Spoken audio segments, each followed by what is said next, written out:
Hello दोस्तों, आप सभी का ऑल अबाउट सोशियस में स्वागत है। और यह समाजशास्त्र की कॉम्पिटिटिव सीरीज है और आज इसमें हम लोग स्थानीयकरण और संस्कृतिकरण, ये दो महत्वपूर्ण अवधारणाएं हैं, इसके बारे में चर्चा करने वाले हैं कि आखिर में स्थानीयकरण किसे कहते हैं और संस्कृतिकरण किसे कहते हैं, यह अवधारणा किसने दी है, इसी के बारे में आज हम लोग चर्चा करते हैं। तो यहाँ पे स्थानीयकरण को ही इंग्लिश में पैरोकलाइजेशन कहते हैं और इसको आप लोग ज़रूर से ध्यान रखिएगा, क्योंकि समटाइम्स एग्ज़ाम में जो हिंदी में ही ऑप्शन होते हैं उसी में पैरोकलाइजेशन आपको पूछ दिया जाएगा। तो अगर आप लोगों को दोनों टर्म्स अच्छे से याद रहेंगे तो आप लोगों को एग्ज़ाम में क्वेश्चन अटेम्प्ट करने में ज़्यादा सुविधा रहेगी। यहाँ पे सर्वप्रथम इस प्रक्रिया का उल्लेख मॉरिस ओपलर ने किया था। तो यहाँ पे अगर पूछ दिया जाए कि इस शब्द के या इस अवधारणा के जनक कौन हैं, तो ये मॉरिस ओपलर हैं। इसके बाद इसका प्रयोग मैकी मैरियट ने भी किया है। तो यहाँ पे ये भी आप लोगों को ध्यान रखने की बात है कि सबसे पहले जो अगर इस प्रक्रिया का उल्लेख देखा जाए तो मॉरिस ओपलर के द्वारा किया गया था, वहीं बाद में मैकी मैरियट ने इसे प्रयोग किया था। मैकी मैरियट ने स्थानीयकरण को सार्वभौमिकरण के विपरीत माना था। तो मैकी मैरियट ने स्थानीयकरण जो होता है इसको सार्वभौमिकरण के विपरीत में माना था। और ये क्या होता है इसको हम लोग समझते हैं। तो जैसे मान लेते हैं कि दीर्घ परंपरा होती है जो कि एक बृहद स्तर पे होती है, बड़े स्तर पे होती है। लगभग ये परंपरा हर जगह वैश्विक स्तर तक पाई जाती है। जैसे कि आप लोग देखेंगे कि जो त्यौहार, बड़े बड़े त्यौहार होते हैं, जैसे होली के त्यौहार हुए या फिर और भी जो मुस्लिम रिलीजन में आपको त्यौहार ईद रमज़ान के मिलेंगे, तो ये पूरी विश्व में हर स्तर पे मनाए जाते हैं। तो इस तरह की जो परंपरा हमें देखने को मिलती है उसे हम दीर्घ परंपरा कहते हैं। वहीं पे इसके विपरीत में एक जो होती है वो होती है लघु परंपरा। अब लघु परंपरा जो होती है ये क्षेत्रीय लेवल पे या लोकल लेवल पे होती है, जस्ट इसके विपरीत होती है। तो मैकी मैरियट ने ऐसा कहा था कि अगर दीर्घ परंपरा का स्थानीयकरण कर दिया जाए, इन्होंने कहा था कि अगर हम दीर्घ परंपरा का स्थानीयकरण कर दें, अर्थात दीर्घ परंपरा के जो भी प्रॉपर्टीज़ हैं या विशेषताएं हैं उनको हम लघु परंपरा के लेवल पे लेके चले जाएं या स्थानीयकरण कर दें, अर्थात उनको क्षेत्रों के लेवल पे अगर हम उसको एकीकृत कर दें या समाहित कर दें तो वो लघु परंपरा कहलाती है। वहीं पे इन्होंने माना है कि अगर लघु परंपरा का सार्वभौमिकरण कर दिया जाए, इन्होंने कहा है कि अगर हमने लघु परंपरा का सार्वभौमिकरण यदि हम कर देते हैं तो उसी को हम दीर्घ परंपरा कहते हैं। अर्थात जो लघु परंपराएं हैं, छोटी छोटी परंपराएं जो हमें देखने को मिलती हैं, अगर ये हमको बड़े स्तर पे, वैश्विक स्तर पे दिखाई देने लगे तो इसी को हम दीर्घ परंपरा कहते हैं। इसी को इन्होंने कहा है कि जो स्थानीयकरण होता है ये सार्वभौमिकरण के विपरीत होता है। अब इनका एक कथन है यहाँ पे, ये आप लोग ये समझ लीजिएगा, क्योंकि स्थानीयकरण के बारे में मैकी मैरियट ने एक अपना कथन दिया है जो कि अपने आप में बहुत ज़्यादा महत्वपूर्ण हो जाता है। तो कहीं ना कहीं एक इम्पॉर्टेंट कोट है, इसको आप लोग ज़रूर ध्यान में रखिएगा। इन्होंने कहा है कि जब सांस्कृतिक तत्वों की गति ऊपर से नीचे की ओर होती है, अर्थात जो भी समाज में हमें सांस्कृतिक तत्व दिखते हैं, किस प्रकार से लोगों के मूल्य व्यवहार, जो विचार हैं, बातचीत करने के तरीके, ये जो सांस्कृतिक तत्व होते हैं, जैसे कि किस प्रकार से किसी समाज में नमस्ते या प्रणाम किया जाता है, वहीं पे दूसरे समाजों में कुछ अलग तरीके से आवभगत या जो आदर सम्मान दिया जाता है तो वो किया जाता है। तो ये जो इनका मानना है कि जब सांस्कृतिक तत्वों की गति ऊपर से नीचे की ओर होती है, अर्थात जब बृहद परंपरा के तत्व लघु परंपरा के तत्वों में एकीकृत हो जाते हैं और इस दौरान मूल स्वरूप इसका बदल जाता है, जो इसका अपना पहले का स्वरूप था वो नहीं रह जाता है, बदल जाता है। तो इसी क्रिया को इन्होंने कहा है कि स्थानीय करण कहते हैं। और वहीं पे जब ये स्थानीयकरण होकर लघु परंपरा में बदल जाती है, लेकिन यही अगर लघु परंपरा का हम सार्वभौमिकरण कर दें तो ये सार्वभौमिकरण की वजह से दीर्घ परंपरा में बदल जाती है। तो ये स्थानीयकरण को लेके मैकी मैरियट का एक कथन है जो कि अपने आप में इम्पॉर्टेंट है, आप लोग ज़रूर से ध्यान रखिएगा।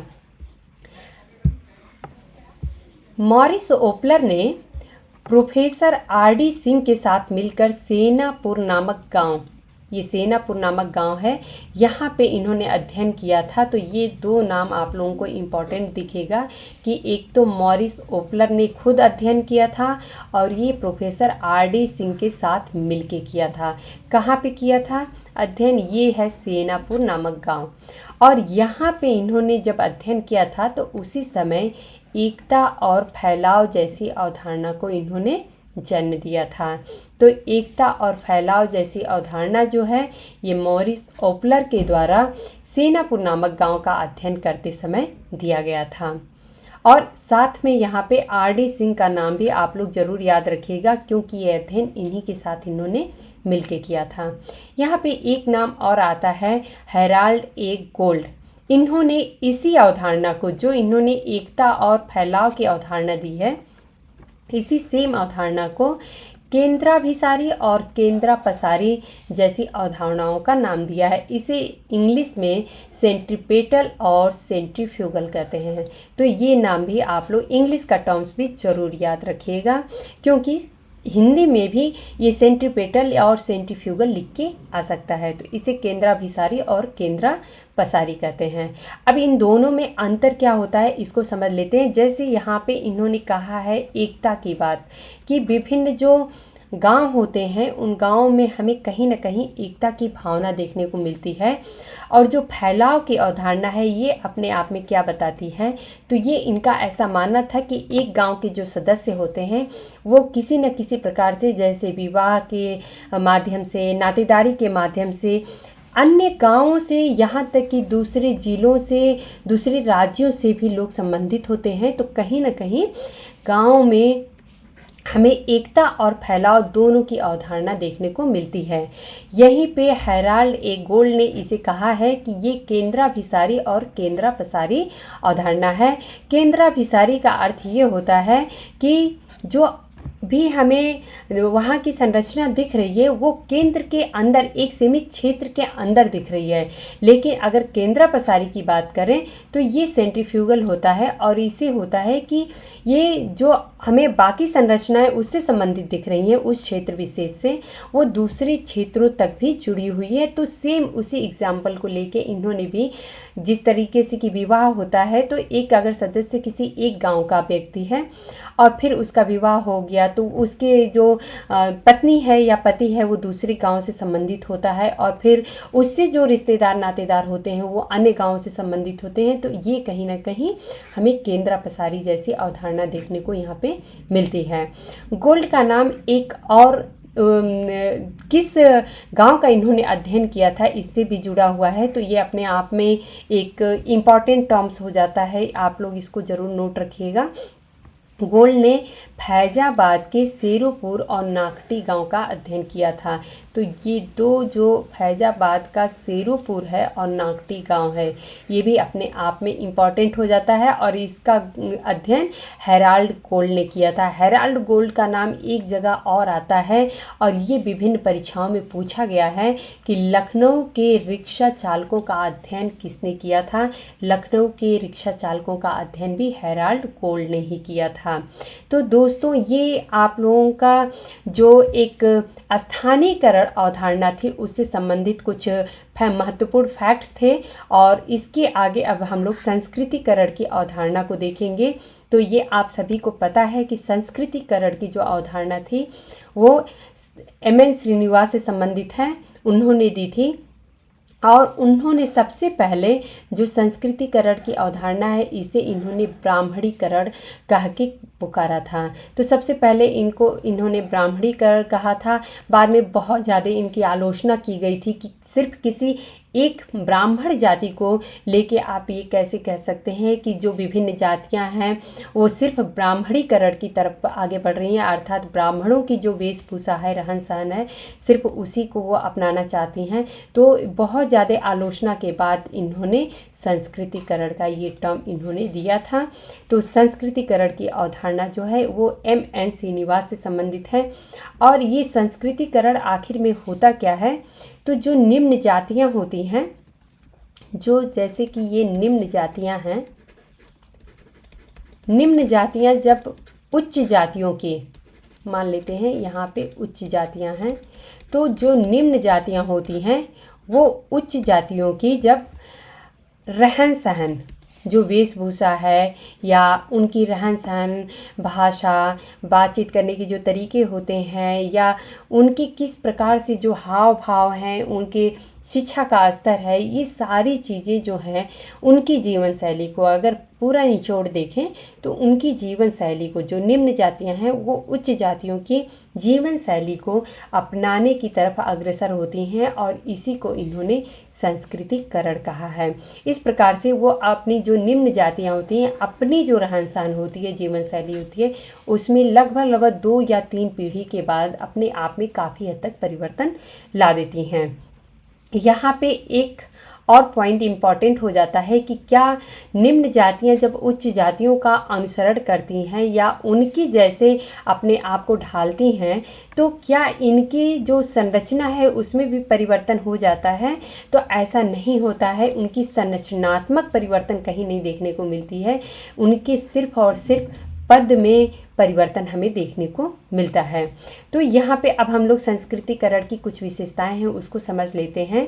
तो संस्कृतिकरण का संबंध जो है वो निम्न जातियों से है। इसकी सबसे पहली विशेषता है संस्कृतिकरण सामाजिक गतिशीलता को प्रकट करती है। सामाजिक गतिशीलता वही होती है जिसमें कि एक जो परिस्थिति है उससे दूसरे परिस्थिति में परिवर्तन होता है। अर्थात परिस्थिति अगर किसी व्यक्ति की है, जैसे कि अगर मान लेते हैं कि कोई लुहार है जो वो अगर पढ़ लिख के आगे जाके क्लर्क बन जाता है, फिर उसके बाद से आगे और पढ़ाई करके वो SDM बन जाए, तो इस प्रकार की जो हमें देखने को मिलती है ये ऊर्ध्व गतिशीलता कहलाती है। अर्थात उसकी अपनी जीवन शैली में काफ़ी कुछ जो हमें परिवर्तन देखने को मिलता है। तो इस प्रकार से जो संस्कृतिकरण होता है वह सामाजिक गतिशीलता को प्रकट करती है। यह जाति में केवल पद मूलक परिवर्तन करती है, ना कि संरचनात्मक परिवर्तन को प्रकट करती है। तो यहाँ पे ये आप लोगों को क्लियर अभी हो चुका होगा कि जो संस्कृतिकरण होती है यह जातियों में केवल पद मूलक परिवर्तन करती है, ना कि उनकी संरचना में। ऐसा नहीं है कि जाति बदल जाती है, जाति रहेगी, लेकिन उनकी जो पद है, परिस्थिति है, उसमें काफ़ी हद तक हमें परिवर्तन देखने को मिलता है। संस्कृतिकरण जो है वह एक सार्वभौमिक प्रक्रिया है। तो यहाँ पे माना जा रहा है कि जो संस्कृतिकरण है एक सार्वभौमिक प्रक्रिया है, अर्थात यह विश्व स्तर पे हमें किसी न किसी रूप में देखने को मिलती है। यहाँ पे योगेंद्र सिंह ने संस्कृतिकरण की प्रक्रिया को अग्रिम सामाजिकरण कहा है, अर्थात एंटीसिपेटरी सोशलाइजेशन ये कहते हैं। योगेंद्र सिंह ने, ये भी अपने आप में इम्पॉर्टेंट फैक्ट्स है, इसको आप लोग नोट डाउन जरूर कर लीजिएगा। ध्यान रखिएगा कि किसने एंटीसिपेटरी सोशलाइजेशन कहा है, संस्कृताइजेशन को। तो संस्कृतिकरण की प्रक्रिया जो है, अर्थात संस्कृतिकरण के प्रोसेस को इन्होंने कहा है। इस बात को आप लोग ध्यान रखिएगा, अपने आप में माइनर डिफरेंस है, इसको आप लोग ध्यान रखिएगा कि योगेंद्र सिंह ने जो संस्कृतिकरण की प्रक्रिया है, अर्थात किस प्रकार से इस प्रोसेस के थ्रू जो निम्न जातियां हैं वो उच्च जातियों की नकल करते हुए और अपना जीवन स्तर ऊंचा करती हैं, तो उस प्रक्रिया को इन्होंने अग्रिम समाजीकरण कहा है। अर्थात पहले से ही हम उसके बारे में तैयार होने लगते हैं कि हमें इस प्रकार से अपना जो समाजीकरण है उसको करना है। यहीं पे मानते हैं कि संस्कृतिकरण एक दो तरफी प्रक्रिया होती है, अर्थात ये 2 वे प्रोसेस होती है। ऐसा नहीं कहेंगे कि सिर्फ एक ही साइड से संस्कृतिकरण हो सकती है, बल्कि ये दोनों साइड से हो सकती है। योगेंद्र सिंह ने इस इसे जो संस्कृतिकरण होता है, यहाँ पे अब आप लोग ध्यान रखिएगा, संस्कृतिकरण की प्रक्रिया को इन्होंने एंटीसिपेटरी सोशलाइजेशन कहा है। छोटा सा पॉइंट्स है लेकिन अपने आप में इम्पॉर्टेंट है कि जहाँ प्रोसेस की बात आ रही है, संस्कृताइजेशन के प्रोसेस की बात हो रही है, इसको योगेंद्र सिंह ने एंटीसिपेटरी सोशलाइजेशन अर्थात अग्रिम समाजीकरण कहा है। लेकिन योगेंद्र सिंह ने इसे ही, जो संस्कृतिकरण है, इसे ही विचारधारा को ग्रहण करने वाली प्रक्रिया भी कहते हैं, अर्थात आइडियोलॉजी बोरोइंग प्रोसेस भी इसे कहते हैं। तो ये जो दोनों टर्म्स है ये योगेंद्र सिंह से जुड़ा हुआ है, इसे आप लोग ध्यान रखिएगा। संस्कृतिकरण अनेक अवधारणाओं का एक गुच्छा है। तो ये कैसे है? क्योंकि संस्कृतिकरण को ही इन्होंने अग्रिम सामाजिकरण भी कहा है योगेंद्र सिंह ने। इसी को अगर देखें तो अनुकरण भी हम कह सकते हैं, या फिर हम इसको और भी अलग तरीके से नामों से इसे बुला सकते हैं। तो इस प्रकार से संस्कृतिकरण जो होती है वो अनेक अवधारणाओं का एक गुच्छा माना जाता है। डी.एन. मजूमदार ने संस्कृतिकरण का विरोध करते हुए विसंस्कृतिकरण की अवधारणा को प्रतिपादित किया था। तो यहाँ पे ये भी अपने आप में बहुत ही ज़्यादा इम्पॉर्टेंट फैक्ट है। ये सारे अपने आप में बहुत ज़्यादा इम्पॉर्टेंट फैक्ट्स है, आप लोग इसको ध्यान रखिएगा क्योंकि ये विभिन्न परीक्षाओं में पूछा भी गया है और आगे भी पूछा जा सकता है। विसंस्कृतिकरण जो है ये संस्कृतिकरण के विरोध में डी.एन. मजूमदार के द्वारा इस अवधारणा का प्रतिपादन किया गया था। और ये विसंस्कृतिकरण क्या होता है? तो जैसे कि M.N. श्रीनिवास ने कहा था कि संस्कृतिकरण में जो निम्न जातियां होती हैं वो उच्च जातियों का जो रहन सहन जीवन शैली है उसको फॉलो करती हैं। लेकिन यहाँ पे डी.एन. मजूमदार ने कहा है कि ये ज़रूरी नहीं है कि सिर्फ निम्न जातियां ही उच्च जातियों को फॉलो करें, बल्कि ऐसा भी हो सकता है कि जो उच्च जातियां हैं वो निम्न जातियों की जीवन शैली का अनुसरण करें, और उसी को इन्होंने विसंस्कृतिकरण कहा है। यहाँ पे एक और विचारक हैं कालिया करके, इन्होंने जनजातिकरण की अवधारणा दी है। तो ये भी अपने आप में एक इम्पॉर्टेंट फैक्ट्स है, इसे आप लोग ज़रूर ध्यान रखिएगा। नर्मदेश्वर प्रसाद की कुलीनीकरण की अवधारणा ये भी विभिन्न परीक्षाओं में पूछी गई है, ये भी आप लोग मोस्ट इम्पॉर्टेंट ज़रूर लगा लीजिएगा। तो दोस्तों ये आज स्थानीयकरण और संस्कृतिकरण से संबंधित अवधारणाएं थी, और इसी के कड़ी में आगे हम लोग कुछ और भी अवधारणाएं जैसे कि M.N. श्रीनिवास की प्रभु जाति का अवधारणा है, और इसी तरीके से मिलते जुलते और भी बहुत सारे कॉन्सेप्ट हैं, तो उसके बारे में भी हम लोग चर्चा करेंगे। और अगर आप लोगों को लेक्चर हमारा पसंद आता है तो आप लोग लाइक ज़रूर करिए, कमेंट करिए, अपने दोस्तों में शेयर करिए। और अगर चैनल पे आप लोग पहली बार हैं, अगर मेरा लेक्चर पहली बार आप लोग सुन रहे हैं तो चैनल को ज़रूर सब्सक्राइब करिए। धन्यवाद।